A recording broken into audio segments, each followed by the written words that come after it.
mahal yan eh. Kung mag-sale yan, okay. Ay, sale! May sale naman. Wala ng pera ngayon. Walang sahod ngayon. Oo, darating. Tingnan natin. Problema. Hindi naman, binabawal ang pumasok. Hindi sahuran ngayon, bang. Tingin nga tayo. Sa katapusan na ako magkuhan sunod, hindi na ako matulog ako ah. Sa amin, sa kwarto. Ako nga, ito lang labas ko. Hindi na naman ako lalabas. Oo. Pagod. Sorry, friend. Labas ng labas. Kailangan ng pera. Pera.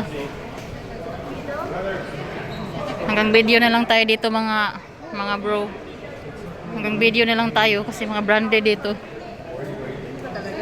Saan ba talaga? Anong klaseng tour guide to? Naliligaw? Oo nga. Na shopping mall. Pangmayamang shopping mall. Bawal siya. Ay, dyan pala. Directly lang sa Uniqlo. I'm looking for the circle. Ito yung bilog na ano. Oo. Wala, it's only one. Oh. This is in the middle. It's easy to recognize. 3, 1, 2. O diba? Ang tawag dyan, ang ganda. Marami yan sa Macau. Design. Oh. Marami yan sa Macau. Mm. Tawag yan sa atin pag ganyan, ikapis yung ano gamit.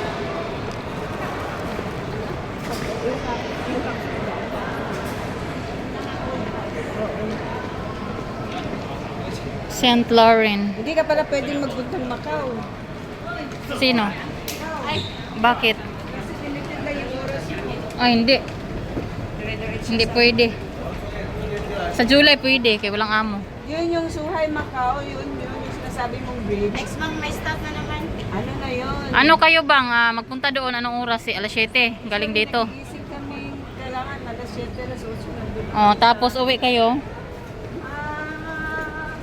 Uwi kami galing doon, mga alas 5, alas 6. Ang balik dito is minsan depende sa immigration. Patay. Pero kung Naku po.